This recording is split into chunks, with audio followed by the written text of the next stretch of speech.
This series has such a great ability to make you come to understand and love characters. Well, understand them and love them as you do understand them. Yeah. It's Fuuko's effort of wanting to love everyone that makes you able to. She is the key to this series and is truly an incredible protagonist. Once upon a time, there was Undead Unluck. It was so good, and I thought it would suck, but it didn't, and it was awesome, and now I feel like a possum. What's up, people? Ba-ba-ba-da-ba. Oh, squishies. Squishy, squishy, squishy, squishy. Guys, I'm so excited for next week when we get to be forced to like Bunny. I'm not excited about that. You're going to be made to like Bunny. That leaves us only 5 minutes. Turning the sun off for 5 minutes is so cool. To find the info we need to save Andy. How many people got to do something as cool with their power as turn off the sun? Yes, exactly. Okay, so let's take a look at these, right? So Juice. Is Juice the girl with the scarf? I think Juice is the one with the hat, but I could be wrong. It could be Scarf Chick. Hat Chick would make sense. Top and Bunny are obvious, right? Yes, I can't believe we have to meet Top. Who's the girl with the scarf? I don't remember that look. Oh, Tatiana is Hat Girl. Is that what we're saying? Here's my opinion. Scarf is a mystery. I understand. Okay. My opinion on this whole thing is they are showing Agu as one of the most important members of the team. I mean, I think it's realistically just the only people that we know who we haven't gathered yet, honestly. I think that there's going to be more to it. I honestly do, because mean- people are such fazzes about that stupid character. But also, like, the whole thing about this is Fuuko's plan is built around making use of everyone she knew and everyone's powers, right? Like, all of the people from Loop 1, well, Loop 100, is what Fuuko plans on using. They're all part of what Fuuko sees as essential for them to win. So it makes sense. And Unback before boiling to death as the first casualty because covered herself in something that could boil. It makes sense. Agu was helpful in the fight. I'm sorry, everyone was helpful in the fight. That's what I'm saying. Everyone was helpful in the fight, which is why everyone is necessary. And there probably are other negators that Fuuko just doesn't know about. I just think anyone would have been helpful in the fight too. Like, saying somebody is helpful in a fight is just not enough. Yeah, but like, it's who Fuuko knows is up, you know? It's who Fuuko knows is there, and Fuuko has built her plan for defeating Sun out of all of the people she knew and wants them all to have their memories back. A 6-year-old in a bunny costume? Wait, she's 6? Wait. What? Wait, Ragnarok featured a 6-year-old in a bunny costume being boiled alive by the sun? What? That is not good, man. What the Bunny's 6? No, I'm not cool with that. Total death in a bunny costume. No! On the other hand, the entire planet died. Yes, but the entire planet dying doesn't feel dramatically sad. If you didn't show that happening, it wouldn't feel brutal. And the fact that they show a 6-year-old boiling to death is crazy. I'm not saying it's not wild. I'm just saying, keep in mind, everyone is dead. Yes. Agu had far more of a fighting chance than your average 6-year-old in Ragnarok. Exactly. The rest of the 6-year-olds were like, well, at least they got something. People can back me up on this. Manga is full of a lot of what could be called shit. That's a thing. That's a thing in manga. It sucks. It's a bad part of the medium. I think that the respect this author shows for their characters lets him get away with things that in any other manga, I would be like, this is the worst shit. Like, Tatiana should be an abysmal character that I hate being in the series, and instead she's great. I'm sorry, I'm a little baffled by what you just told me. Guys, am I wrong? Am I wrong that there's a lot of weird shit in a lot of manga? Yeah, everyone says I'm not wrong. That's terrible. Yes. That is terrible news. I don't want to read anything that's Yeah, we'll avoid those ones. Let's go back to the beginning. We are on chapter 168. School. Okay, I forgot about 168. Can Fuuko wear gloves and keep herself from touching people? Yeah. And then the luck doesn't go off? Yeah, gloves is safe. I would just like to see more cool gloving. I've decided now. Well, so here's what I realized is there's actually something kind of beautiful about Fuuko being able to handle this just because of gloves, which is part of Fuuko's lesson has been a person who has been hurt by letting them, like talking metaphorically, what Fuuko kind of represents is someone who's been hurt by opening themselves up and loving, who has a great potential to love others, who close themselves off out of fear. And now we see Fuuko, despite that disability not having gone away at all, having confidence that she can be a safe person, being willing to do what she was afraid to do, and understanding herself better, and that understanding having given her the confidence to do what she wanted and get what she wanted out of life. That, like, she isn't a fundamentally different person. The thing that made her feel like she couldn't go to school isn't gone. It's just that she feels she can handle it and is open to trying. And I think that's really beautiful. Agree. I think the other thing is that she's more honest with people and she has people who know who she is. So Yeah. it's much easier not to cause problems if you have people working with you in a team who understand why you're keeping your hands to yourself, etc. Mhm. So it's also that friendship piece and that like with there but for the grace of friendship go I. So I Mhm. think that is another thing. Okay. I was so excited to see our Fuko go to school and get to relive her dream. I could not have been more happy for her. Worth the 200 years for sure. And you told me that you thought I was missing out on some of it because of what again? Well, because you don't have a background in having read a lot of manga or watch a lot of anime, Yeah. so the like a lot of the little cute jokes. My favorite one is the rooftop. I love that Fuko thinks you can just go to the roof because every single school manga has everybody hanging out on the roof because I guess one of them did it a long time ago and everyone thought it looked cool. And everyone being like, dude, it's the roof of a school. It's locked. What are you talking about? I think is fantastic. I love that. Love it too. Once you told me that that was a thing in manga. On the other hand, I really feel like I didn't feel like I was missing out because you don't know what you're missing, but Yeah. it's what I talked about before that, like, same thing with language or anything that you're going to be missing things inside of like One Piece, etc. If you don't know Yeah. Japanese, I'm also missing a bunch of shit because I'm not a huge manga reader, so I don't have the breadth of knowledge about things like getting up on the roofs of school. But it's really interesting having such a, I don't know what the word is here, but curated, I guess is the best word. Such a curated look into manga because we're choosing these together. They're very, very specifically Yeah. chosen. I'm looking for things that aren't apparently. Um, It's a good criteria and an important one in my opinion. Apparently that's what we're doing here. And so I think it's pretty interesting because I have a totally different kind of view of all this because of it. But I was so excited to go to school. And I know a lot of people, they were like, oh yeah, like it was an okay chapter. And I was like, it was freaking amazing. They were like, yeah, that wasn't really my favorite. And I was like, okay, but hear me out. That's because you're in school right now. But on the other hand, you get to like read a chapter where the main characters of this are just like you. And you're kind of like the whole background of this chapter. And it's saying that your normal life and the day that you experience every day is these people's dream. And that without it and without getting to live through it normally and experience the friendship and the ups and downs and the emotional changes that school offers, that later in your life, according to the way that this is being portrayed, you would feel like you had a loss and didn't get to be who you needed to be. Because at the same time, we're also fixing this in Fuko, and she gets to feel like she has a little bit of normality. Isn't there something kind of interesting though in that there is both the celebration of a normal life and the celebration of rejecting the normal life to give that to others? Yes. Because Chikara wanting to abandon that despite loving the normal life that he has as an option and it being given to him completely is a celebrated act of heroism. Yeah. So there's something cool about like a normal life being a goal worth having, but celebrating the people who put others getting that opportunity above their own opportunity to receive it. Yes. Yeah, that is a very cool point. I love that we take one of the baddest ass fighters that there ever has been and are like, congratulations. You're at a school teaching PE. When Feng is like, all right, everybody do side hops. And she's like, all right, Shen, you just got to hold back. And he does 500. And she's like, good work. No one will suspect a thing. That's so funny. That's such a good bit. I also like that they did the shuttle run because I told you that when Japanese kids come to my school, I always make them tell each other what their 50-meter is in Japan. Because in Japan, the 50-meter is such a big deal. You got to imagine that if you are a Japanese student, you're more likely to want to do an exchange program if you know that other countries don't do that and you're bad at running. So there's a chance you're digging up some shit these kids don't want to hear. Okay. Okay. Maybe. Okay, here we go. And then I like how she thinks that she's going to be so normal and everyone comes in crowds around her and she's actually this kind of big deal and people really enjoy her. And she's like, oh my God, wait, do I have like people liking me and being my friend? I don't know what to do with that. I love Fuko having become such an impressive person that everyone's amazed with her. And Fuko's just like, Just normal. Go away from me. Everything is fine. I like, okay, class. So your physical fitness test. First up, side jump reps.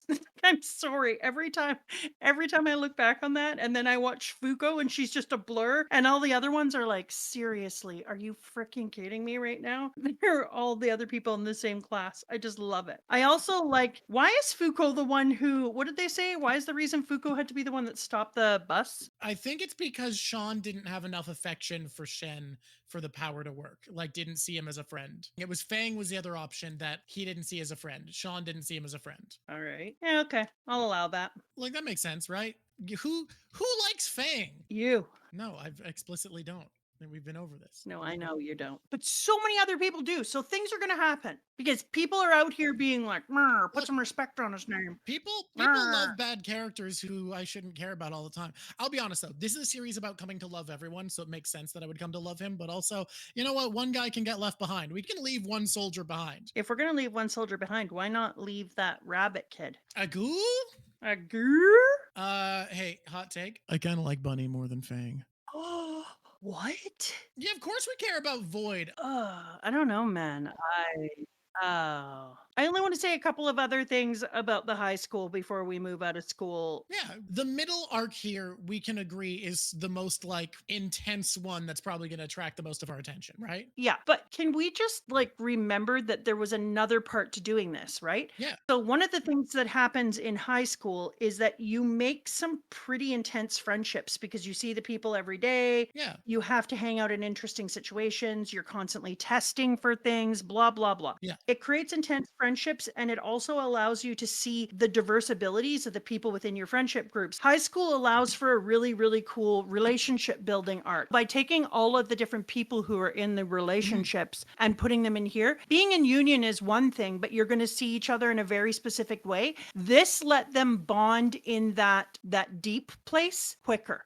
It took all of our characters to that deeper bonding. So they were still doing things like fighting along with each other, but the high school experience and being in that let them have a deeper bonding arc. And I thought that was really wise. I think there was something cool about it. I'm excited to see if it'll have any impact on Feng or if he's just going to be pissed that he had to do this. I imagine it's going to be part of Fuuko breaking him down and making him realize there's more to life than strong. Probably. But regardless, I think that it's going to give them that backstory and that fun richness in their friendships. Also, I think there's something very nice to the way that she gave Chikara what he was missing, but also like we only got a brief flash of the horror that he felt at like suddenly no one speaks the same language as him in the last loop and he became like a pariah, and getting to actually see his friend and his friendship that he lost with that, it kind of makes the previous loop hit a bit harder. I imagine this is a series that on reread feels crazy. Oh, I bet it does. Hey, because like this has so many secrets and so many twisties that when you know them, I bet you notice things that you're like, oh, wow. I have to imagine because it feels like our author comes in with a very rich understanding of all of his characters. I love the little school chapter. It was great. I said why I think it's great. I don't think it's that important. The color thing was interesting, so let's just have that talk before we move on. So I kind of was hoping that after color was killed to represent color being gone, we would no longer get color spreads at the beginning of any chapters, and they didn't go away, and I was a bit sad because I was like, but he dead. Why he there? He dead. So yeah, that was the thing I felt. Yeah, whereas I thought that color was trying to go in its own direction and that it was captured. I thought it was killed. And that they captured, not killed it. Okay, they captured it. Never mind. I thought it was dead. Well, that explains it. The reason I thought it was dead is exclusively I misread it being captured as being killed because of Fang saying he was allowed to go all out. And I figured that it was a kill quest if he was allowed to go all out. But if he was allowed to go out, then they might have killed it? Huh. But for me, regardless, my thinking of it is that color wasn't allowed to change things anymore, even if he was killed, that it was what it was, and he wasn't allowed to make colors different because he said in the piece something about like, oh, you love your blue skies. What if they were red? Oh, it says color was killed. Color was killed. Okay, there we go. I win. Ojide, Ogoid has said something very cool, which is Fang's cloud is a reverse of the Sun Wukong cloud that you can only ride if you're pure of heart. And we've been seeing every time Fang rides it, his feet are sinking into it more and more, showing he's becoming a better person. I didn't notice that, and that's so cool. That is so cool. Okay, so My thinking on the color being killed is that everything already has a color, and that color was going to start messing with it and screwing with people's minds and making like grass purple and Yeah, skies but red. think about when the seasons were killed, like the world was thrown out of balance, right? I agree. It feels like the color should be gone. Like we shouldn't have that anymore. It should be dealt with. Except for, what's really interesting is like, yeah, it took away fall, but with colors, does it necessarily take away color? Because I'm just having a brain thinking, because it feels like if you killed color, that color should still exist, but there would be no rules now because color was the rule of color. It's the master rule of something.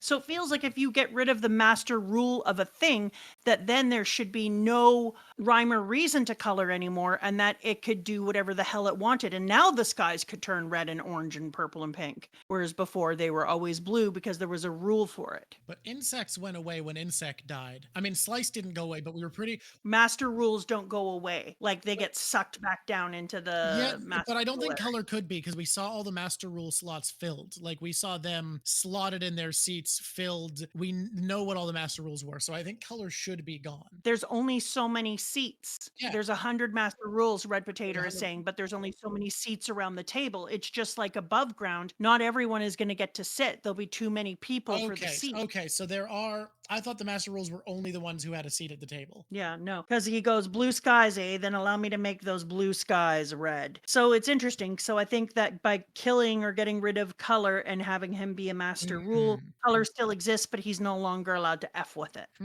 Okay. I thought they were only a master rule if they had a spot at the table. No, I think it's just the same as above ground, that it's the people who are vessels. So that's a really interesting thing that we found out about the vessels. It was just weird that all of a sudden they were like, oh, hey, yeah, vessels. The conversation that we have now is the idea of my vessel, that rules are aware of, that there's an intentionality to there being negators who are the opposite of an Uma, and that they are their vessel. Yeah, exactly. I was like, oh, well, this explains a lot of what the shit is going on.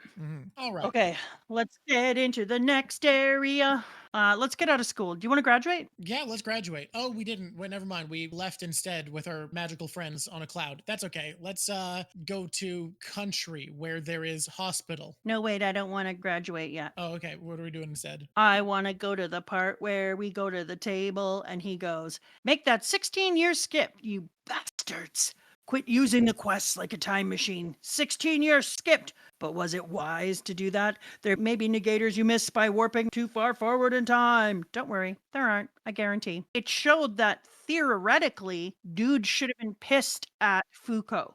May 1st, 2015. And yet later on, we find out that in actuality, he's gained a little bit of love for Fuuko, and Fuuko has gained a little love for him, which is kind of a great big deal that he should be worried about. But the funny thing is that people want to be loved by Fuuko so much that they forget then her negator abilities can come and kick their ass so hard. Yep, by having two-way love. But also, like, there's something great about the Umas who start to have affection for humans being the ones who are shown affection. Spring being shown affection made Spring start to be able to feel affection. Yeah. There's something in there. There's something in that. Okay, so say that sentence again. When Spring started to be said to be loved by the dude, that was when Spring became able to be more human and love humans. Yes, there is something in there. And they're trying to make love a strength, and yet things get beat in here when they have love, but it's almost like the sacrificing of yourself for the greater good becomes something Ooh, okay. that's more worthy than the survival. Oh, wow. That is okay. Okay, because there is something to that where Spring wanted to die to not hurt people at the end. Yes. And because of that was able to come to love Fuuko and Fuuko come to love Spring because Yeah. Spring's death was for other people. And sacrificing your life and happiness for others is celebrated and an act of love here. Yeah. Where Chikara is willing to sacrifice Chikara's happiness to help people who love Chikara and who Chikara loves. 1,000,000%. We got something in here. We'll cook on that later.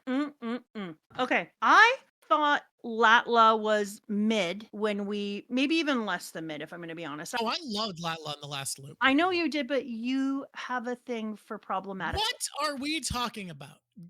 I'm just saying that. Have you seen her cute haircut? Excuse me, squishies. I'm suggesting you have a thing for problematic women, is what I'm saying. And so she was quite problematic in the And last. cuter bangs than her sister. And her sister was sweet and loving, and you were like, her sister sucks. And her bangs aren't as cute. I didn't say she sucks. We can all agree that bangs are all that matters in a person's character. Well, I'm not saying that's all that matters, but I'm saying we do have to consider the quality of bangs. Yeah. So anyway, I was like, oh, good, Latla's back. Everyone could not wait for that. Yay. And then I was like, oh, Latla's a way cooler character. And then I was like, ah, I see you. You're doing it again, Bazooka Tezuka. Doing it again, Mr. T. Mr. T is such a good name. Wait, Mr. T. Zuka. I love it. You're doing it again, Mr. Tezuka.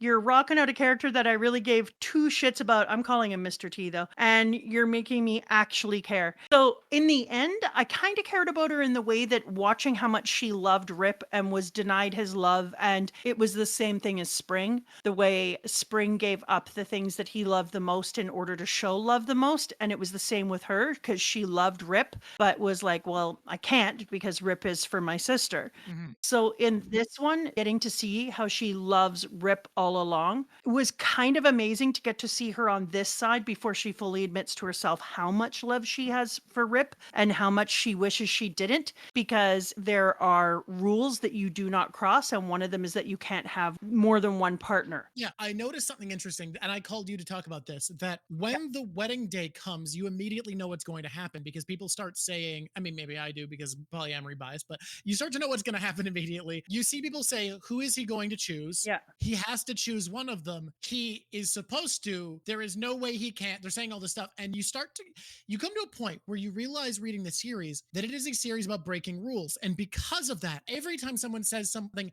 has to be done, it will not be done. Every time something says something can't be done, it will be done. It will be done.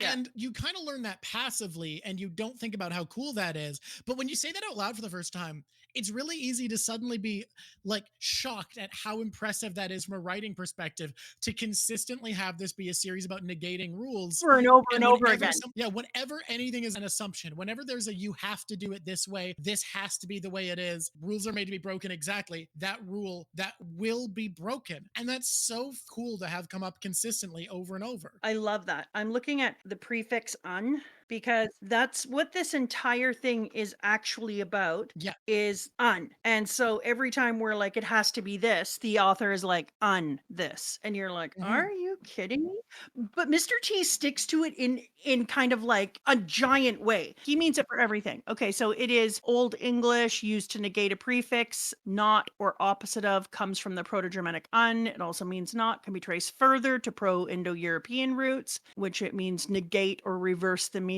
So he's used all the words, right? That's what I wanted to know. And yep, sure enough, when I said, what is the etymology of the word un? And the etymology is what he's using in here all the time. Negating, opposite, but everything is negate, negate, negate. And so he calls people negators because he's just using the etymology of un. He's kind of just looking at the entire system of living and being and saying to himself, just because a rule is a rule doesn't mean that a rule is real or matters. Why is something a rule? And I'm here for this. Like, I'm enjoying the shit out of that idea. Unmonogamy. Incredible, actually. I'm not going to lie to you. I think the whole section, okay, you had to have had it. It was made to be there. Throughout all of this, you had to have the wonder of how is the surgery going to work? Because the second unrepair activates, he can't save her anymore. So you get wondering what's going to happen, right? Yeah. And I felt as though it would be very difficult from a writing perspective. We've done a great job so far at making everyone's unique talents feel important despite Fuuko's advantage of having lived so long. 100%. Because Fuuko uses her powers well, but isn't the best at anything. Like, she's not as good of a martial artist as Shen or Feng. She just is very, very good and can beat them in a fight because they don't understand her powers at first. Okay, so she's incredibly impressive. She's done a great job, but she's not the best. She's an incredibly competent scientist and engineer. She builds a lab, but she needs Nico and Ichiko and can't do it herself. She's not the best. How do you have her able to do this? And I realized there's two ways they're able to do it. The first is Rip cannot do surgery anymore. It's just done for him. It was his special talent, but it is fully gone. Whereas a lot of people can still interact with their talent and what they care about. He just can't at all. And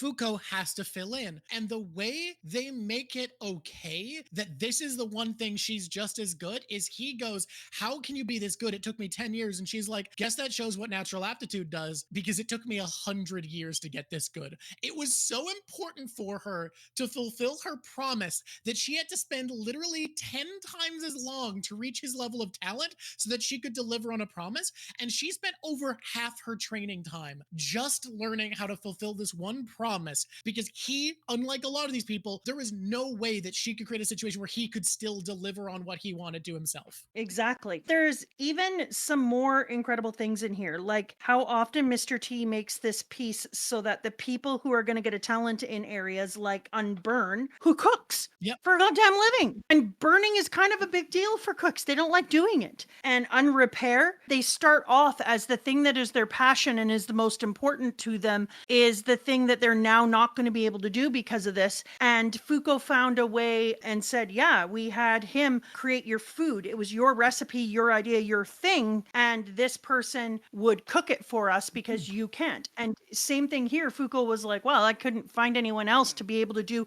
something that takes so much bloody skill. So I did it, knowing that eventually you wouldn't be able to do that anymore. And to have that level of ability to heal people disappear would be one of the greatest tragedies we could have. Yeah, and it makes him feel so like cool and validated and interesting and unique by having this be by far the hardest thing she did. Yeah, exactly. It doesn't devalue his skill. Which I think it's so hard to have her replace him and still hype him up more than Fuuko. Like this author is brilliant. That's such an accomplishment. That's such like sleight of hand of writing to like it's something I got to talk about with Oda, that Oda manages to have fights that hype up every character at once. This dude, fights are in the way of the goal. Fights are truly only ever an obstacle to progress in this series unless someone's talent is martial arts. Then of course fighting becomes something else. But he manages to hype up characters in all sorts of circumstances where in theory one would be lessened. And I think it takes like a lot of awareness that the author is clearly stopping and thinking, how do I write this in a way that everyone is hyped up instead of taking a back seat? Because he wants all of his characters to shine. Holy, and think it plays again into Ano-un in the past, talking about the excitement of seeing their characters shine. Yes, 100%. Ugh.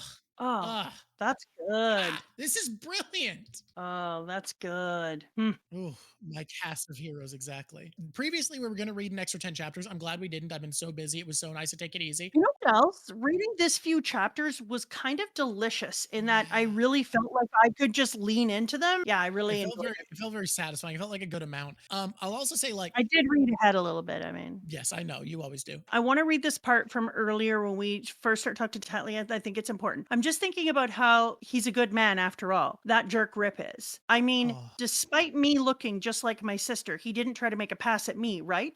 Does that mean I'm not attractive? Kind of pisses me off. Mr. Rip giving his all for your little sister's sake did play a part, but the most important reason is because you're so kind, Miss Latla, right? What? How's that? But if you were sure Mr. Rip took note of you and your qualities and was inspired to press forward until the end, what will happen this time around? And I think that's amazing because she told her, no, you're wrong. And this is why we're able to have the love between them later on. You're wrong. He loves you. The reason that he wanted to heal your sister wasn't just because he cares for your sister. It's because he loves you and you love your sister. And your kindness and willing to give up so much inspired him to be kind and give up so much. So don't think he's just doing this because your sister is so awesome. He's doing this because you're so awesome. Can we just talk about how great in general it is to, in Loop 101, see all of our characters get to be who they want to be, because Fuuko stops them from experiencing the thing that was going to make them different and jaded and broken. Like, all of these people get to be the person they would choose to become. And for good or bad, like none of them are bad, but she's not trying to make them necessarily a better version of themselves. She just wants them to be the version they wanted to be. Yeah, everybody gets to live the life they would like, despite having to go on this world-saving adventure. Yeah, because she realizes that the strongest people you can have, oh my God. That's a revelation voice. What's up? What's up? Because she realizes the strongest strongest people you have are the people who get to actualize as who they are meant to be. Oh, holy shit. It's self-actualization. It's self-actualization. So it's similar to the One Piece theme we've been talking about It other people absolutely is building each One other up Piece. is more powerful than just following orders and being optimized or whatever. It's 100% One Piece. He's One Piecing it. And then at the same method, it becomes kind of like a quiet hidden message for queerness, a quiet hidden message for geekiness or for whatever you are. It's Oh, dude, basically a series that is about like every rule is meant to be broken, don't follow any expectations as a necessity is so counterculturally coded. Absolutely. but that's the loud part. The quiet part that he's saying here is everybody is better if they get to be the person that I'm they. agreeing with you totally. It's every counterculture point is being enforced, and it's doing it very indirectly. Unlike One Piece, which feels very politically intentional, this feels like Yeah. it is just very philosophically intentional, and those philosophies line up with Yes. political talking points a lot of people have. It's politically quiet and philosophically loud. Yes. And the politics it has just feel like the ones that come naturally from its philosophy rather than like being direct political observations. But there is a lot of philosophy about self actualization Yeah, here, 100%. about defying society and expectations. Yeah, I love that. I really love that. So I loved this part because it Mhm. isn't just that, oh, now they've set up a wedding we can have later. Like, who really gives a shit? If that was all there was, Yeah. then meh, that's mid. Yeah. But what this does is it says that Fuuko cares about the quiet part. That doesn't matter to her really if Rip and Latla have a relationship. No. Is it her business if Rip just married her sister and went off? No. But instead, what Fuuko sees is every single person should get to be the best version and they should get to make a choice for themselves what their future relationship and love looks like. And I just want to keep that window open for them. That's all I'm doing. Can I also just say how important it is, I think, to have the polyamory thing is made so important by the fact that we are given Latla as our vessel, as our vehicle, as our protagonist drawing us into the story, the way that Shen's sister was in Shen's arc. Yeah. That's so important. And the reason that feels so important to me is that in the previous loop, we got to see Latla was giving up everything, including her love for Rip, exclusively for what was Rip's goal. Now, Rip's goal was partially out of kindness for Latla, out of love for Latla, because it was her sister. But we did see her giving up on the idea of even having what she wanted, entirely abandoning the idea of getting her love for Rip reciprocated. And Yeah. why it's so important that all of this played out the way it does, because Fuko's goal isn't for Rip to get what he wants. It's for everyone to get what they want, for everyone to get the life they dreamed of, even if they gave up on it. And Latla in this loop doesn't have to give up on what she cared about.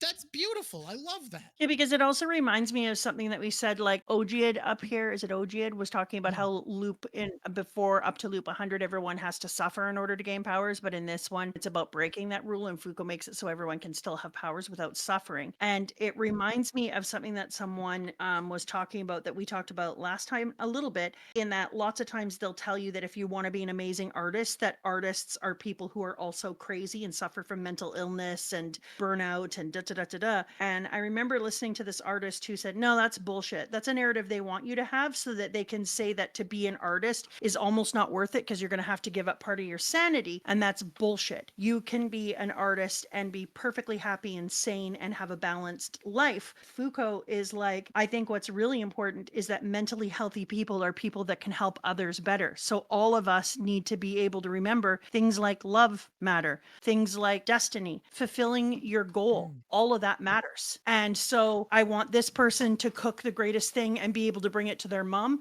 Oh, that was so sweet. So good. I want this person to get to fall in love with the two people they're actually already have fallen in love with. Like, it means everybody gets to live their best them. Something that I wanted to say to that point is I think there's some studies I've seen about like who is able to do the most creatively. And one of the groups is people who have been through some like trauma or difficulty or struggle and needed to find a way out, because desperation and hard circumstances can get the best out of you. But the other group that tend to do the best creatively and accomplish the most in basically all fields are people who are just really supported by the people who care about them. The people who Yeah. aren't told pull yourself up by the bootstraps, who have help, who have assistance, who have love, who have people helping them be able to maintain a quality of life while giving their all to their passions. Yes, Yeah. trauma and pain can cook the best out of people, but so can support and love. I think the middle ground, where you don't have the ability to pursue your passions, but also aren't having enough struggle to need an outlet, yeah, that is the place you're probably least likely to be the person who rises out.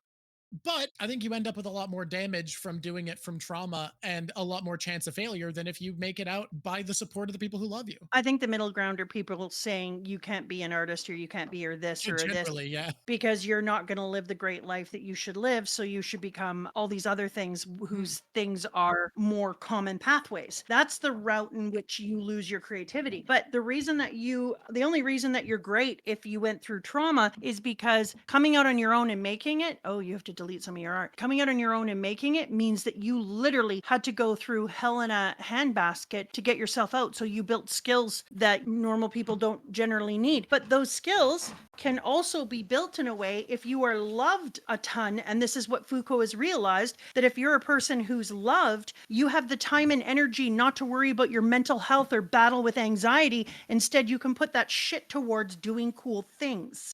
And you have a better basis for caring about others. So she realized if people aren't hurt the way that they have been hurt in this before, right? If instead they aren't hurt, well, then instead of just being like, I'm only here to save Latla's sister, and yeah, I still call her Latla's sister. Hopefully we'll get over that. Instead, they're going to say, I have the emotional capacity to work for others as well now. Yeah, sure. Before they could single-mindedly give themselves to a task and to what they wanted, but it is all about love. That's the difference between Juice and Foucault. That's why Foucault can accomplish more than Juice could as the first seat, because Foucault is doing this for loving everyone. Instead of having this one goal, this one dream, Foucault is doing this for everybody, for loving everybody, for caring about everybody. And she's letting other people come into that and also love everybody, because now Rip is going to be able to love more people and be less selfish, stay in the doctor state of mind where everyone deserves to be helped, instead of the I can only focus on the fact that I killed one of the people that I loved most in the world state of mind,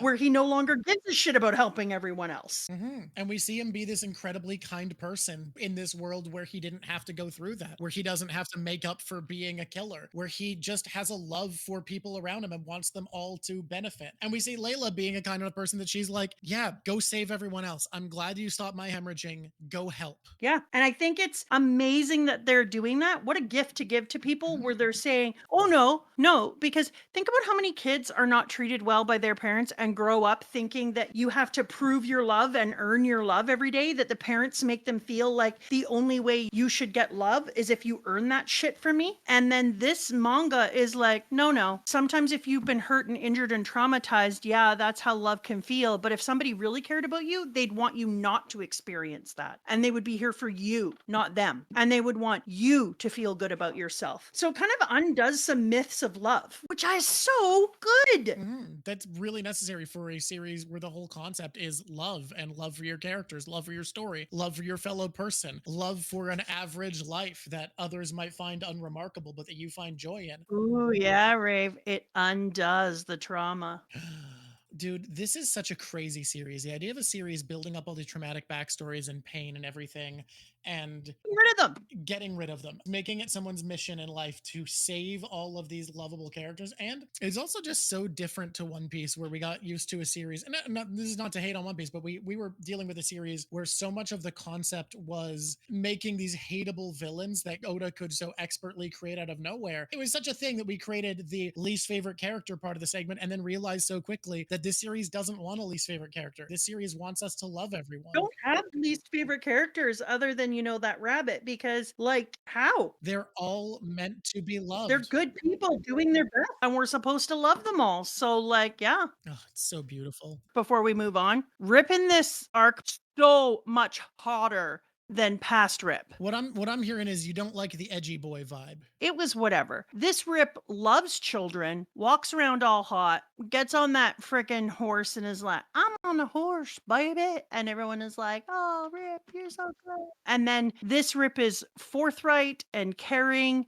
and is just something entirely different than the old Rip. Okay, that's the first thing I want to say. The next thing I want to say is you dislike this and I love it. Okay. I love that Latla and Rip are each wearing one of the legs. I don't hate it. I just feel like the weight isn't going to be unbalanced on each of them. And like it feels like practically there's downsides. However, the artifacts are fueled by emotion and partnership of it. It makes a lot of sense. And it feels like a really good segue into the double marriage we get at the end of this. Yeah, you kind of have to have it because there's something there because otherwise, like the vibe with Rip and what's the sick sister's name again? Layla?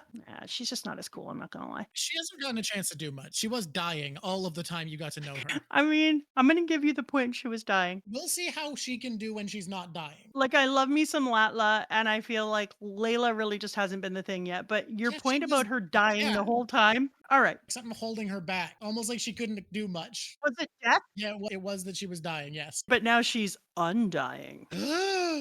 Well done, Paladin. I love that they each wear a leg, and I think it's amazing because if Rip is helping the sister all the time, they have that connection. He has that need to be with her. He constantly feels drawn and attached to her. Whereas each of them having an artifact on pulls them together and draws them into teamwork and gives them a deep connection that is something different than just focusing on the sister. So it reminds Rip and it reminds Latla that their connection is different than that of just focusing on the sister being sick, that they have more beyond that. And so I love how it literally draws them together so that they end up fighting as one. I think it was a really clever way to do it and to give them something that was so important. Something else that I loved in here, I love that when they go to the ocean, they're so goofy and that they keep showing, like, you know what's going to happen right away. Like, you know what's going to happen. But I also love that we finally got to see my boy Undead here. Oh, wait, no. You know what we didn't talk about? What's up? The Master Rules. A set of rules chosen after all of you lose to Ragnarok that will never disappear. This time, Galaxy was chosen. That's why the stars and celestial bodies have been here from the start. So I thought the same master rules were there all the time. No, it's each loop, yeah. Uma chosen as master rules possess absolute power. The 10 Uma added in the initial stage are the strongest. So that's why the people around the yes, that's why I got confused. But master rule and the 10 original are separate. The master rules are just the ones that are there from the beginning. Yeah, I understand now. Yeah, I read it as just an extra explanation for what master rules are. I understand now. So that's why Slice didn't go away and why Magma didn't go away. Understandable. Have a nice day. Yeah, I wanted to read that because I was like, ooh, I don't think we focused on this enough. So then when we got to meet the top 10 through the, and I don't like sick, by the way, but I think it's interesting that the thing that Undead likes to say is wicked sick all the time. Here's the thing about sick, right? What are you going to say? He's evil, right? Uh-huh. So he's wicked. Uh-huh. And he's sick. I know, I thought about that. That's all. That's all. Thank you for coming. He's wicked sick. Yeah. Yeah. I'll allow it. Am I disappointed? No. Was it expected? Yes, it was. It was expected. People are shitting on low-hanging fruit all the time, but like they taste the same. They still fruit. You don't have to climb to the top of the tree to get the fruit. Now, as a tall person, I will make a reach just to flex. Well, obviously, but the other day I saw a thing when they were like, men will reach up and touch all the things that are above them, like door jambs, just because they can, and blah blah blah. And I'm like, I do that all the time. Yeah, that's because you are in the top like 0.1% of height for women, so you get to do activities that other people say men do this, but it's actually just people as tall men do this. All people. I'm in the 99.97th percentile of height for women. Isn't that wild? Yes. 99.97. Yeah. That's wild to me. I'm not tall. I'm short. Wouldn't it be funny if your power is unshort, but you only ever interpret it as you stop electrical shorts? Oh my god, that would be amazing. Moving on. He does a little surgery. We already talked about how freaking cool it is. Yeah. That we got our girl coming out here and taking 100 years to learn how to do surgery as well as he can, which is just like so cool. But I think that we need to say how cool it was. A team that will negate you master rules. Oh, that was such a good line. Yeah. when they're all standing there staring at sick. I think the thing that we all have to talk about though is having our Yep. undead back. Yeah, I forgot. No, we can't move on to cooking because it's time to cook. Yeah, our boy back. He show up. I think the next section we read, we're getting Andy back partway through. Yeah, I'm thinking so too. And he comes down and does what? What kind of a person does he bring? He's not a person. He's not a whole him. He's just a clone. Yep. That's incredible. What a God, cool freaking thing. the mutual respect, admiration, and affection between Fuuko. And it's so sick that Fuuko's been the legend this time. Fuuko's been this character that has been bringing everyone together that they respect. And she's been hyping up Undead. Undead shows up and immediately is organizing everyone's powers to their perfect effect. And they are all blown away by him. And they're like, holy fuck. You're right. He is incredible. And we realize that like she is now the person they've been looking up to as the coolest in the world. Yep. And she's been hyping up Undead and he's living up to the hype. It again hypes up her and Undead at the same time. It's just so sick. Ah. And Undead hypes her up. When he comes down, he's not like, let me take all your hype. He's like, let me glaze you up. Let make sure everyone understands how freaking cool you are and how much work you've done in this time. It was everything I wanted it to be for him to come back at all at this point, and I was really grateful I wasn't let down. And then he intentionally creates that crack that allows her to go down.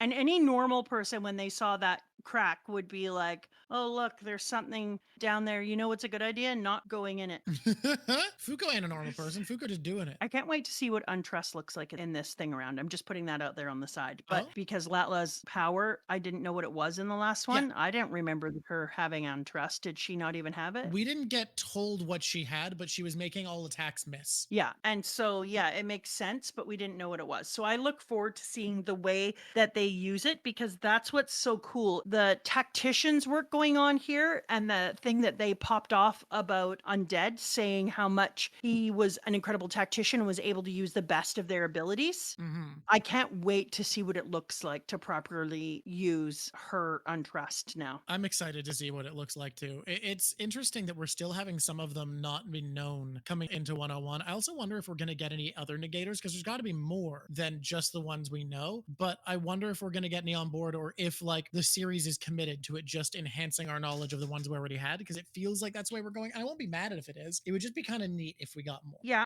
I just like to see some other stuff. But either way, I'll be like, okay, I can work with this. Do you agree that it feels like the plot doesn't feel like it's that accelerating in this section? Like it doesn't feel like that much is unfolding or happening in the way a few other sections have, right? Yeah. And yet it doesn't feel that way when you're reading it, because of how well the author is adding context, where Mr. Tezuka is doing things like, it's not a new development that Andy was holding them back on the surface of the sun, but by finding out about that, it hypes it up and adds context to all of the time passing this whole time. And it's not a new development that Fuuko spent 100 years practicing surgery, but that adds so much context to her value for her promise to Rip and Latla that it makes this series deeper, more enjoyable, and makes it more impactful, things that we already knew. And I think that's so cool, how much the discoveries we're having in this part are enhancing things that were already there to add that depth and impact without like needing to necessarily be doing the crazy shit right now. It's also highlighting things that we otherwise wouldn't know are so cool, and it's adding value to the quiet parts, to the like, you may not see this person doing this great big thing. It doesn't mean they're not doing this great big thing. Yeah, and we finally get to know what Andy's been doing and why he's been an unknown entity, why no one's been able to find him. And it's so cool that like she was totally right to not take the quest that would let her know where Undead is, because what would that have done? Without Unburn, knowing he's on the sun does nothing. Exactly. It wouldn't matter and at all. She'd be just screwed. So she was right to trust her plan and trust herself. Okay, look. So now we're in the bottom, and we've got little dude with the many sides eating popcorn and drinking and drink. Move, huh? This is boring. You're gonna let him escape? Why are you interfering in the sacred quests? Undead is boring. What I want to see is the negators with one life to live, clashing in the best and quickest way possible. That'll never happen with Undead in the way. He's too meta against 6 powers. It's no contest. If I let him get away, he won't be showing up again anyways. Damn, every last one of you. It's damn, every last one of you. So when we're watching it, you're looking at it and being like, oh, I think Fuuko is turning our questy boy around. Yeah, Apocalypse is coming around. So even though Apocalypse is coming around, we've got some we've got somebody in the side who is not coming around. What's the name of the dude again who has the faces? Move. It's just Move. You know what? Move. I'm not here for you. But when Andy leaves, any normal person would have been like, okay, Andy left. There's some weird cracks in the floor, but that'll fill themselves in. And a not normal person, I don't know, say Fuuko, is like, oh, look, there's holes in the ground. I'm going to jump through. Sick, wicked sick. Bye. I'm going to go through these into a different world. Has Fuko's spacesuit been colored yet? Because it feels like it should be red, right? It's white, they said. But It's white. Oh, red is better. Drawk, red is better. red is better. It's redder. Look how much worse this looks than the red did, guys. Guys, I'm doing red. Red looks better. Andy is down below, and when she meets the upside down backwards people, whom I hate, who are the 10, I would like to pull them apart. I didn't have time in the end because we were doing so many things, unfortunately. There's a lot going on. But I just don't understand. Like, some of them seem to be good things. Like, you've got, well, change isn't good. Change isn't bad, though. I think change is more good than it is bad. Change can be good, but it's interesting how things like color are being weaponized. Yeah, but these are all, like, that's the whole point. Uma exists to make humans suffer. I understand, but it's just upsetting to think about. Okay, so who is the opposite? Who is Luck? Is that the dude who comes out? Who comes out to Andy? Why did you attack us? That was the problem. After you, blah, blah, blah. We're in the home stretch, picking a fight, blah, blah, blah. Why hasn't a group as strong as all of you launched any attacks against us? Which was a great question. Mhm. And we find out where Andy is. And we also find out that Sick is now permanently split in half, which I love that for you, Sick. I love it. But is dude who talks to Andy revealed? Dude with Andy's eyes? Dude who's light where Andy is dark? Is he Luck? Do we know what he is? I think it's not revealed. Okay, well, I feel like he's Luck because I feel like he is the opposite of Fuuko because he's Master Rule number 1. They both seem to have the same eyes. Interesting. And he kind of has her haircut when her hair is cut, and he has her bangs. He's a taller opposite Fuuko, and he's light where she's dark. So that's my thinking on that. Okay. They look like the same person. There is a page 10 of 19 in chapter 182, really shows them being basically the same person. Mhm. You see that spot on the sun? That is Undead. Right now, he is on the sun. Ugh, that was so upsetting. Tell me that wasn't so upsetting for you. Him doing his best. But I want to guess all the rest of them. Let's boogie through this and then let's go back to those pages and see if we can make a guess on some of them as a thing we do before we go. I like that. Okay, let's move on. I'm going out of here. She goes back up to the top. Just having a wedding and it was nice. We liked it so much we married twice. It's one of your better songs. Thank you. And now, Unburn. I thought Unburn was stupid as shit in the first round, didn't I? Yeah, we both kind of mocked Unburn for being nothing. I was like, oh, Unburn. That's burning. Now it's unburning. Who cares? So remember when I mentioned how much I loved Void, right? You did. I think the characters that we kind of shit on for being not as interesting and kind of background characters last time were very intentionally not the main characters. I think there's only so many characters that can have the center of attention. Because let's be honest, Gina got more attention in loop 1 and loop 2. Gina's arc was longer. Billy got more attention in both 1 and 2. Fair, right? However, here's what's really interesting about Unburn and Unavoidable that I've noticed. The characters who are not main characters, he brings out his best, most finely tuned, fast-paced, efficient writing to make us like and care about them as much as possible, as quickly as possible. This is up there with Void for me for how much I like this section of writing, because it's so skillfully done how quickly we get to the point and get to know and love a character. And how thoroughly. It Yes. starts on chapter 184. And what did we go to? 187? Yep, it's like 3 chapters for this lad, and you come to love 3 him. chapters. That's a wild amount of narrative created in such a small space. It's so efficiently told. The idea of Fuuko challenging him and knowing that she's losing, but like him figuring out the reason why it was pre-cooled that way was because it was hard for him to taste test when it was all so hot is brilliant as just a way of teaching, like, hey, make food for who you're making food for. Also the mom, because the mom was off on the Yes. side and the daughter was able to eat it, and she was like, maybe we should do this when we're home. Mm-hmm. And you're like, aw, that's so cute. Which also made him realize the mom. Yep. And so, like, when does a thing taste best? When a thing is made for the person. When is a man dead? As long Oh as my he's God. not forgotten. but it's such a brilliant and quick way to teach him the lesson. And all of their interactions are so cute. Everything is so adorable here. Everything's so cute. I just love how into cuteness you are. Sometimes you gotta let people know it's all wholesome. It's adorable. The legend of her as the ramen enjoyer, ever since ramen shops opened up after the Second World War, there's been legends of this woman. You should be so old. Why are you so young? The red hatted good luck. Like, it's adorable. I love this. And you know, it's something that I've been saying to you before when I talked about if Fuko doesn't touch anyone, she shines good luck wherever she goes. So it's stunningly interesting to me that as long as she is in the world not touching someone, that she actually brings the greatest level of luck to everybody. Mm-hmm. She is actually luck, not unluck. It's not until she touches you because just like she's telling him to make the soup for the person, not just make the best soup that everyone is supposed to like. That's what she does for everyone when she's helping them live their best life and actualize.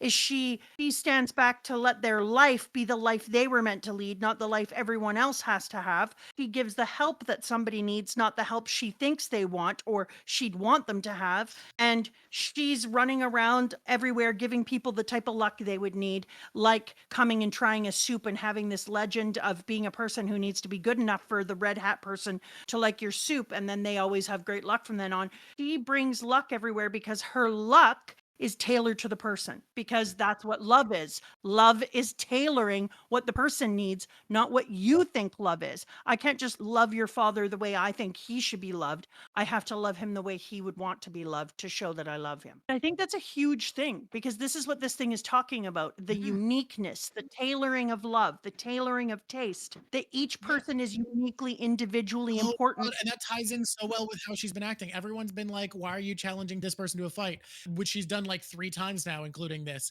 Why do we have to go to school? Like, because you're right, she's tailoring her love to them the entire time through 101. Every single time she interacts with someone, it's giving them exactly what they need. Yeah, that's so rare. It's like when you're talking to a person and they're not looking around, they're not noticing who else is coming into the room, they're not glancing at their phone. All they're doing is being in a conversation with you. Mm-hmm. And then the conversation is so unique because both of you are tuned into the other person and actually thinking about what that person means. Mm-hmm. That's just Fuko 101. That's her starting point. Man, this rules. Let's talk about ordering in the greatest way ever. Take it through the garden, pack it with cloves, load on the lard and spice it up. Jumbo strings firm. I was like, God dang, that woman is she got a whole new level of ordering herself. She's an aficionado. And I was like, damn.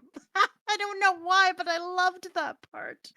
But what I really loved is that he got to feed his mom ramen before she died. It is brilliant. And it's like Foucault said that like they don't need to save everyone. Tragedies happen but these extra tragedies caused by the rules shouldn't exist. So with everyone's help, he was able to direct them to make food for his mom. So he didn't lose that from unburn. He didn't lose the ability to make her final meal of real food. It was a little bit weird though that his mom is like, I'm not allowed to have food or I'll die. And he's like, okay, eat my food. And I was like, just a minute now. Oh well, I'm still gonna be happy. You are right. They do sink into the cloud because they sink in quite far this time. I hadn't noticed that detail, but it's really cute. I feel like if I was reading weekly, that's the type of thing I would definitely notice. So he feeds his mommy and then he says, I've got no more regrets.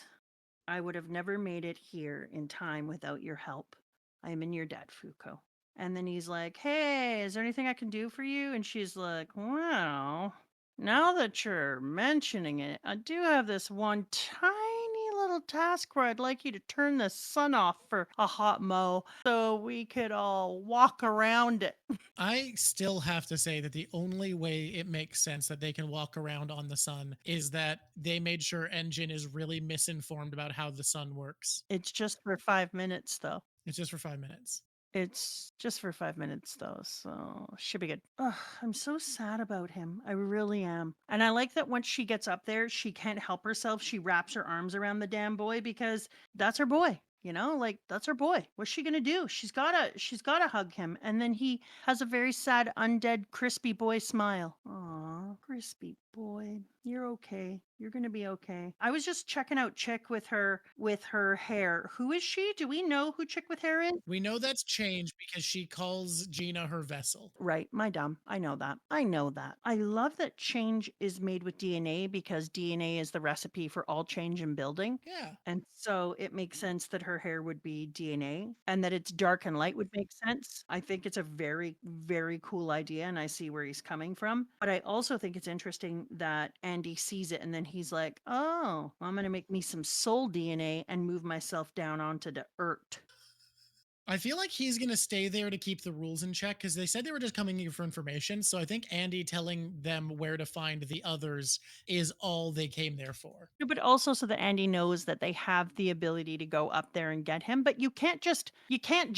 So let me hypothesize. You can't just be like, Andy just going to stay on the sun the whole time. We're not going to hang out. There isn't going to be any moments between them, blah, blah, blah, blah. That's going to be a no from me. Oh, I'm going to need them to hang out. So I think he's going to soul himself down. we'll see what happens. Let me cook. Okay. He's going to be like, here I go a wassailing among the leaves so green. I'm going to DNA my soul so that it can be seen. And then he's going to go a shwoopa shwoopa shwoopa. And he's going to be a person on the earth. Maybe he can even have a weaker soul ghosty version of himself on the earth while his body sits and undies because ghost is a thing. Yeah. And so if he brings his ghost down onto the earth with Fuuko, then she has a companion. He can still do some ghosty like things. Like he can. His soul, what's keeping them there? His soul powers are what's keeping everybody bound on Sun. I just think that he can bring some tepid version of his soul down onto the earth because he's building a soul chain. Chick saw it. She was like, what's up with you? Why are you building a soul chain, MFer? Okay. Okay. That makes sense. If we're going to cook and have some more relationship goals and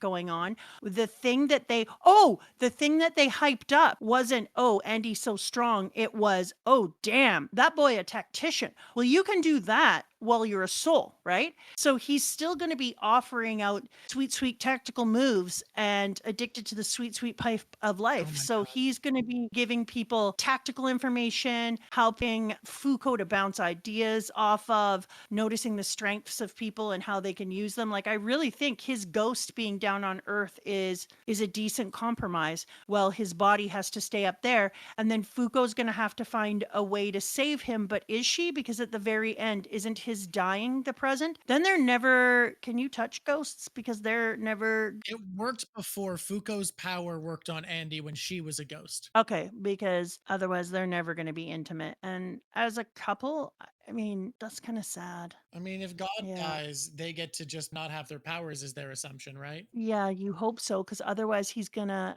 be murdered. So I guess they can have soul sex. Okay. I'm just trying to problem solve here. What's going on? Yeah. I'm a solver of problems. That's what's happened. Yeah. You're certainly getting feedback. Because they're soulmates. That's where they mate. See, regular guy gets it. They were soulmates. They mated as souls. If they don't use that line too, I'd be disappointed. Drawk, is it possible that manga's just good? Possible. First of all, if you want to send us letters or postcards or anything, we have a P.O. box. It's flashing up over Fuuko's face right now. Fuuko's face. Fuuko's face. Fuuko's face is not a disgrace. And that is our address. And it is amazing. Why? Because we live on the island. That's what we call ourselves. We are the island. I don't make the rules. I just live by them. We are going to be inviting people on to pick their favorite happy ass One Piece arcs. Come and join us in Discord if you want to be part of Witch Hat Atelier. Listen to me. We have stopped at 19,900. We need like seriously 15 people to subscribe. So we're at 20,000. And that guy who said we'd never get to 20,000 loses. And here's what I'm beginning to think. I'm beginning to think that guy owns YouTube and he hates us for whatever reason. And he's like, you will never get to 20,000. And so I'm asking you out there in YouTube land to press subscribe. If you don't like it, that's fine. You don't have to watch it. I have things come up all the time I don't watch. Get us past the YouTube scary man. I'm done now, YouTube. Let's do the things now. We got to the end. I can't tell you what happens next. You want to know why? Why is that? You haven't read it. That's true. I haven't. But hey, how do you feel about we do our closing segments? Let's do favorite minor character. Okay. Do we count Unburn as minor or major? No, he's the important boy of his section. Why do you gotta do this to me?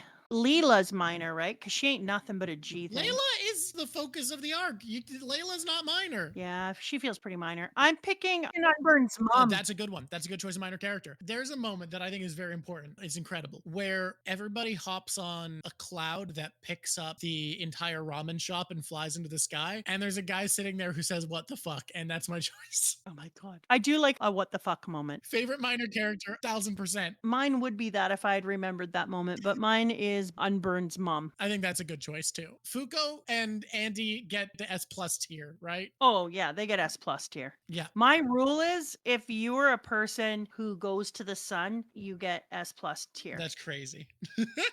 Let's do favorite moment. When Fuko's hair brushes Rip. And the reason I love this scene is it highlights so many things. It first of all highlights how brave Fuko's become, that she is willing to take on this risk constantly of hurting people by having long hair because she trusts herself, she trusts people around her, and she knows it can be a weapon. And here's what's so important about the hair brushing, in my opinion. She has come to love her companions and friends so much that that tiny little bit of a strand of hair touching someone is suddenly a disaster. It is a meteorite level threat because she has built up her affection for these people so significantly that the tiniest contact, a strand of hair hitting him, has put them in line of danger. And it immediately puts in perspective how much Fuuko has come to respect and love these people. I agree with you. And then you had a neat idea that was born off of that I really like, where you were like, what if Andy cuts her hair for her later and she keeps it on her as a unluck whip? Like, she still sees it as part of her, the way that Andy can see his body separated as part of him, that because it's part of her story, her hair being cut by him, he can cut her hair, she can braid it into a whip and still have her whip attacks, but not needing to have, like, the long hair be a threat all the time. I love that. I love that. I want it now. Mr. T, if you haven't already thought about it, hey. Hey, Mr. Tezuka, if you could give us the braided hair whip, please do. That would be an absolute game changer coolness level. The scientist could change it so that the hair had a little bit, like a little thing on the end, like a metal thing that goes. Where are you going? Mine is going to feel cheap. Yeah? Yeah, yours is such a sweet little moment that really does show the hype of how much love she has for them. Dude, and it's just you don't like, tell anyone anything. Just do as you will. It's when she goes underneath. That's cool. Do it. Yeah, that's rad. I just don't think there is anything in these chapters that is as cool as when she is standing there and he says, in that sort of state, didn't I tell you that he'd lose? Okay, swap seats. Who said that? Blah, blah, blah. And they're all talking to themselves. And then she's like, I can't waste time. And he hops out. And then she's like, why did you attack us? That's our problem. And that he ends up liking her so much. So my very favorite page is when he says that he admires, hey guys, it's just like I predicted. This girl is out of her mind. She's not playing it safe, unlike her predecessors. Nice, nice. I like you. I think I'll give you a reward. That moment was my favorite because we are finding out to what level Fuuko can, I almost want to use the word hypnotize people into loving her, because she has this ability, kind of like a Luffy ass ability,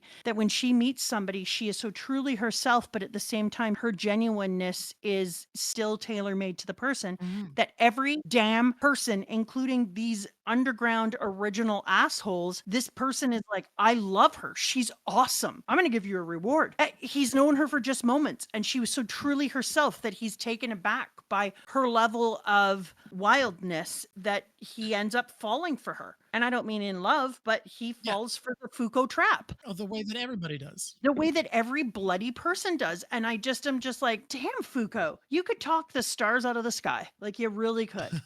And then in true Fuuko fashion, she doesn't hold back. She asks the exact question she wants to know the answer to. I think that's a really good choice. Fuuko secretly Uma Riz. True, though. You actually cracked the code. She's rizzing everyone up. For Drip, we each get a choice. Who's your pick? Oh, mine is like, I love spacesuits. Don't get me wrong. Spacesuits are cool, especially when they're red instead of white. But no, for me, it is Change.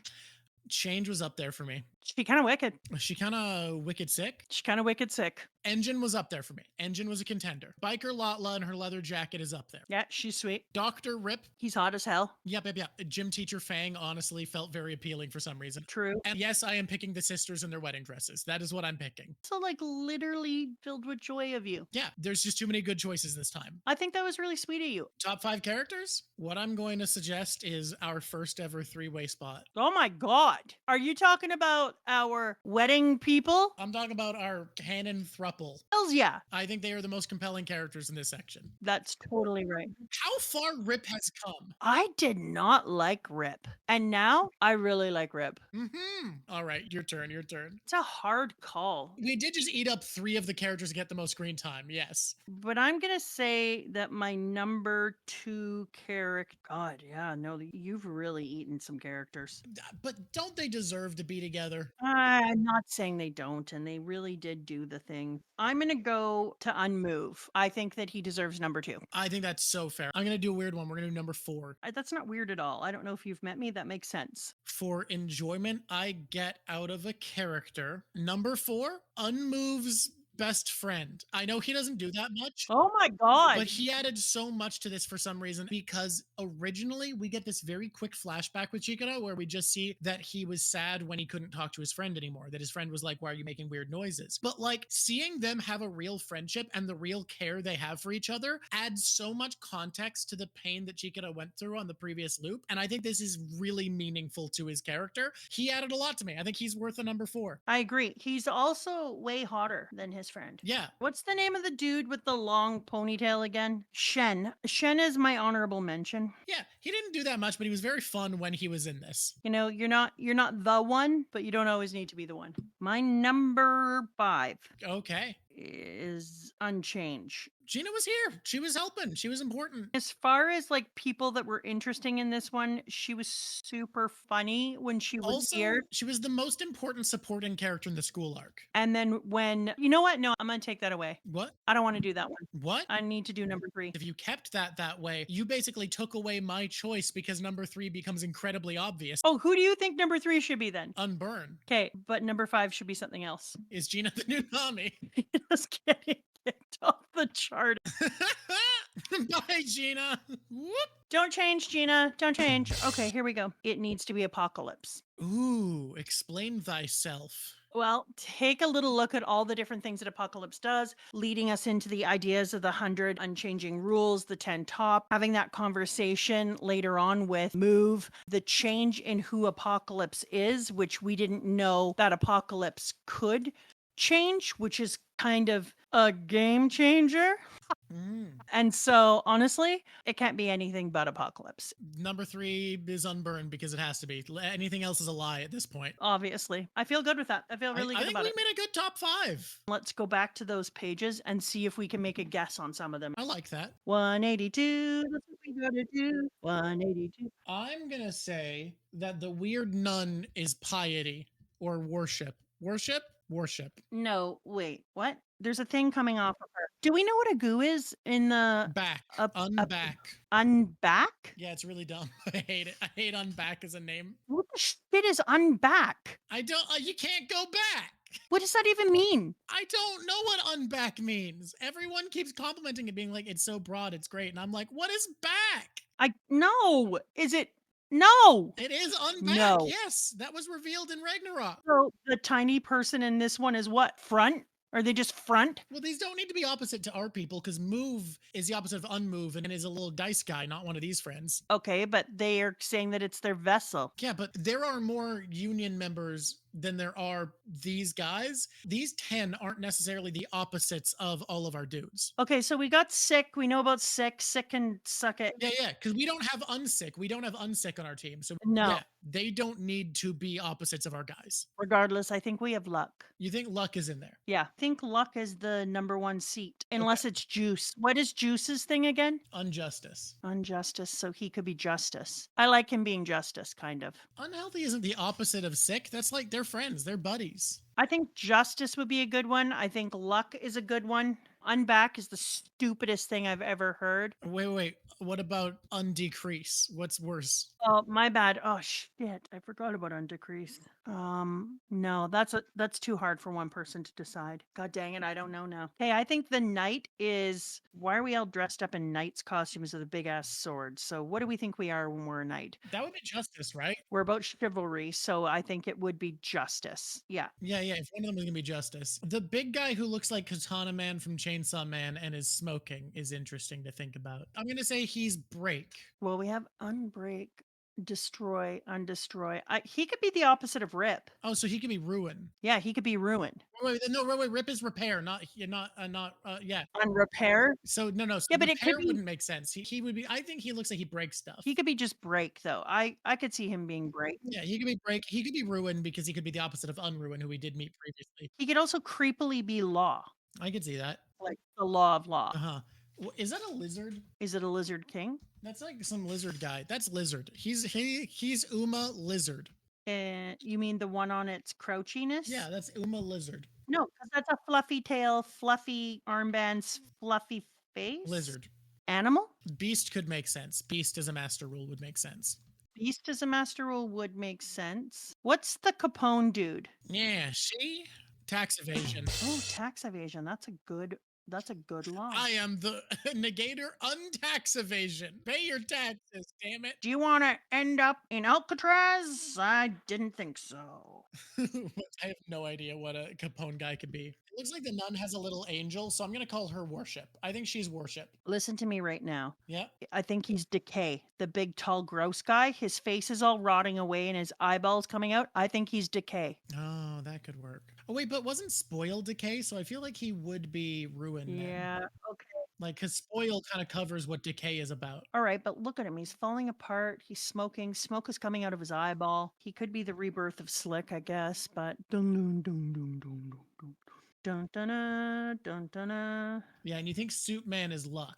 Yeah, I think Suitman is Luck. The zombie guy being Ruin feels fun to me. The guy with the fur being Beast makes sense. I'm going back to the page where there's close-ups. I was looking at a zoomed out picture, so I was so confused. I'm looking at some close-ups too. The Capone dude, there's nothing really except for Time. Oh, is he Time? What do you mean? Is the guy who is a gangster Time? Maybe. Get close up onto him. He's got a pocket watch on him, and he's pulling it out and What do you staring think at it. the little girl with the book is? Knowledge? Reading? Literature? Language? Learning? Knowing? Knowleg. We saw that it was language. It is language. Oh, cool. Great. Little girl's language. We're so good. When did we see it was language? I don't know. I don't remember that, but apparently we did. Language exists as an Uma. We did see, yes. So this chick isn't language. Is she memory? Because she's reading over things in a book. I'm going to say for now, the gangster is Time. He's Father Time. Okay. The pious chick with the weird thing, it makes sense that she would be worship. The falling apart skeleton is, I don't know, because we've already met Ruin. Well, no, we met Unruin. I think he's Ruin. I think he's Ruin. Yeah. Yeah. I think the dude with the wolf over his face is animal or like I'm going to say Beast, but like I could see a bunch of things working. primal. I think he's primal. Okay. I'm going to say Beast for him. Little Angel Girl. Ooh. Ooh. You know what she is? What was that? Well, she looks frightened. Oh, maybe that guy's dead. Maybe the zombie's dead. Yeah, but we said death, didn't we? Don't we have a death already? No, we just have undead. Oh, so you're thinking that's We don't have dead? dead. Oh, that makes sense to me. The only thing about the little angel girl is that she could be Luck because she looks kind of like Fuuko. She's also got a bandage on her face that matches Fuuko's. All right. I think we have to give up on this and move on. Yeah. 188. No matter how many loops we experience, Gina, Nico, and Void remain the same. But Victor and I are from a world without sex or gender, right? Okay, why are they different? What the shit? We don't have parents. They are from the Garden of Eden. Oh my God, they're the Garden of Eden. Parents, I'm so right. I'm so true for this. Oh man, I'm so good at this. You are the champion, my friend. The round table included Unchanged, Gina. 2. Unavoidable, 3. Unfair, 4. Undecreed, 5. Undraw, Yusai. Untruth, Shen. Unfeel, Phil. Oh, I forgot about Phil. He's got a creepy face. Yeah, I forgot about our creepy robot kid. Oh yeah, Yusai is 9. That is true. 1X is 9. Oh, it's going down like it's a game of snakes and ladders, serpentine. Yeah, I just saw that. Unseen is Sean. Unrepair is Rip. Unmove. Unburn. Nico is yet to manifest. One day he'll get his horrible curse. Nico, unsleep, untrust, Latla, unbreakable. Ishkin. Oh, who was going to write about a name? Neutralization of Uma Beast. Exactly what I said it would be. Participant count 3. Uma Hey, language. it is language. We were right. Oh yeah, that is the Tower of Babel. That's something that made me think about language possibly earlier, was it looked like a Tower of Babel crown, especially because it looks like a Babylonian crown. That's a really good way I didn't to do notice that at all. It just looked like a language. If I was going to make a language in Uma, it'd look like that. All right. I will add the penalty Uma revolution. Revolution? Revolution? The Earth would no longer just rotate, but also revolve around the sun. Oh, is it currently not doing that? That's crazy. Bum, bum, bum, bum, bum, bum, bum, bum, bum. United Kingdom. As we discussed at the roundtable, Miss Juice is absolutely vital to clearing the next quests. Let's kick the 10 superior rules butts. Julia Justitia. That is a cool name to give her. I'm so thrilled. J. Justitia is justice in Latin. Justitia. Oh my God, that's so silly. We're reading to 206. 206 is going to be crazy. Fuuko might make me love better. I think the lesson of try to think about how to be the best person for every person in your life instead of just having a broad policy of how you treat people is a really good lesson to have. Think about what every person needs. It doesn't mean that you're not you. Yeah. It just means you're the you that works for them. You're still you. Find the parts of yourself that are best for them, the best way to act that works for them without being untrue to yourself. So sweet. By the way, your Fuuko in this is one of my very favorite drawings ever. Yeah, this one's feeling a little stronger. Can I have you have a little tiny streaks of hot yellow or orange coming out of my undead dude so the center of him is a glowy spectacle? Yeah, I can do that. I want to say thank you to all the Patreons for putting food on the table, for editors and Drawk, and thank you for all of your incredible patronage. You guys ruled. Some might even call you wicked sick.